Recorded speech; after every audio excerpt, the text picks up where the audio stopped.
Hello students. Today I'd like to show you the process of putting on the hinges for the mini cedar chest top. So haven't finished it yet. Typically I would rather you finish it.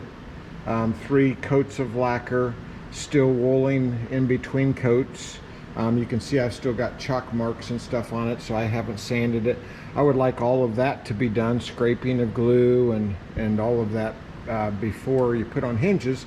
However, I don't have a finish room yet, so we can't finish it.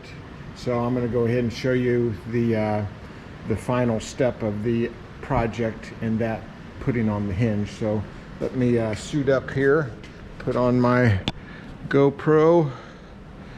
Make sure, yeah, I think I've got the angle right where you can see. What I've done is I've measured in 2 inches. Okay, see my mark there? Measured in 2 inches from this side to the start of the hinge. So the hinge will go right here. Same thing on the other side. Measured in 2 inches, hinge will go to the inside of that mark. In other words, that's the outside of the hinge. All right, now when you're putting on hinges, what you want is you want the crack to be centered on the pin of the hinge, if you can see that. Okay, so here's the pin and it's centered on the crack. So that's where I want to place it. So what I'm going to do is I'm going to hold this hinge in place, centered on the crack, 2 inches in, and then I'm going to tape it in place. And I can tell I've got about a 1/16 inch or strong 1/16 of an inch to the top, and that's good. Right there is where I want my hinge, and I am still fairly centered. Same amount up top, 2 inches in. Let's get the other one. Same thing, 2 inches into the hinge, and there we are. Checking the top there, it's pretty close. Pin is fairly centered. All right, so from there we'll use a scratch awl. What we want to do is not let the top move, right? So we want to get the center of the 4 showing.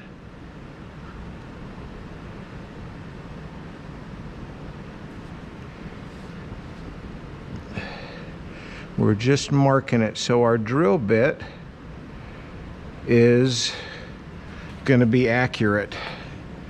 Okay, same thing.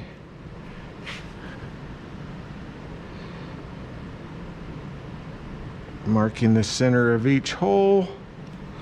Trying to get this GoPro, I don't know where I'm shooting. Centered.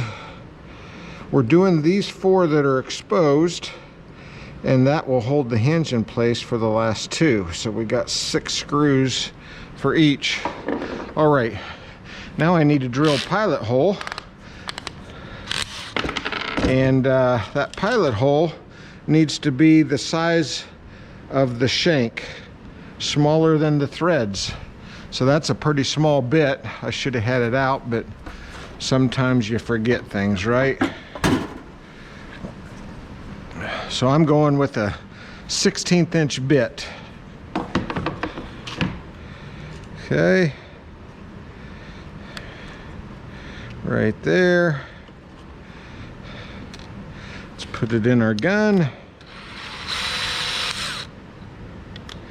Got to be careful with these 1/16 inch bits. They break really easy. And I just ran out of power. It's Monday. Mondays are fighting me. These should be charged. Sounds good. All right. Now, guys, I only need to go in the depth of the screw So one of the tricks of the trade is we will put a piece of tape where we know we should stop. Okay, so that looks pretty good. All right, once again, we're holding it in place, drilling out our hole. Don't want to go through, right?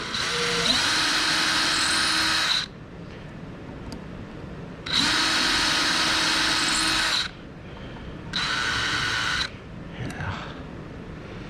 Don't want to go through that back. Top we could go as deep as we wanted to, but the back's only 3/4, right? So it could potentially go clear through if we drilled it too deep.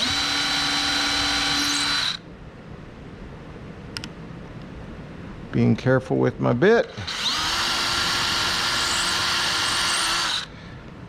Checking my angle for you guys.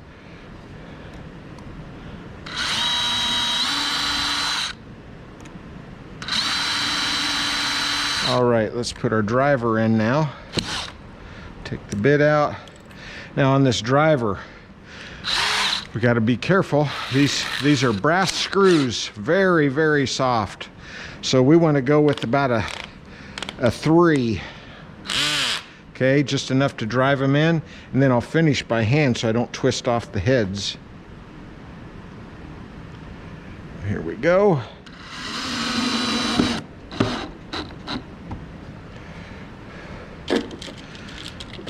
There's one. Can you guys see? 2.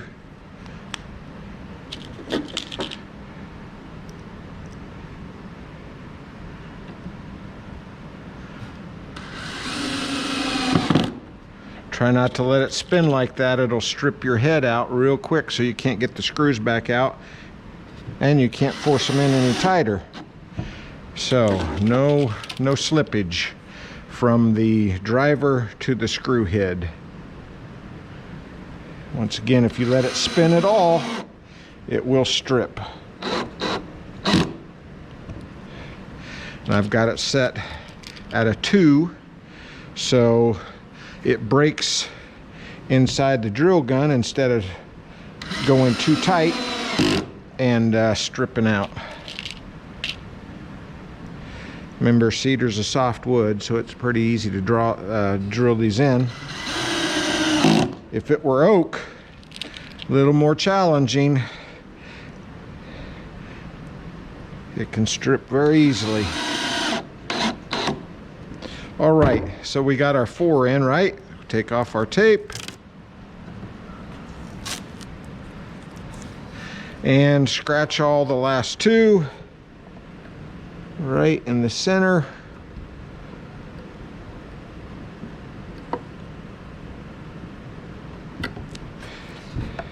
Important to get this pretty precise, otherwise your hinge wants to move on you and then it looks bad.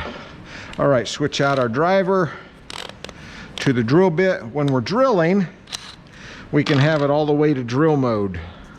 Okay, get our bit back in there.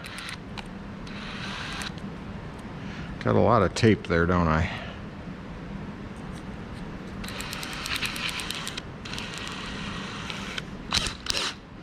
Okay, tape's still set. Gonna drill the last 2 in each hinge.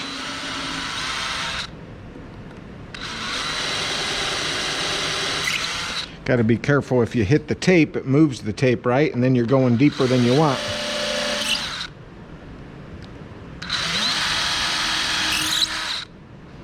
That should do it.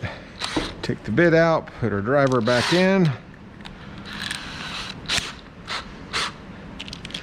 4 more screws. These are 1.5 inch hinges.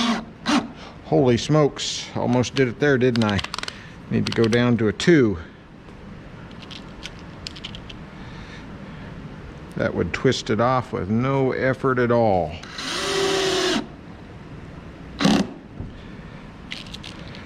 So if I take it in with the 2, I shouldn't have much work to do with my finishing with the screwdriver. Notice they gave me a couple extra. It's because they are so soft, guys. It's so easy to twist heads off. Okay, and we finish with the small screwdriver. Got to make sure we're matching the head of the screwdriver with the head of the screw, that it fits in well. Otherwise, once again, it slips and it strips.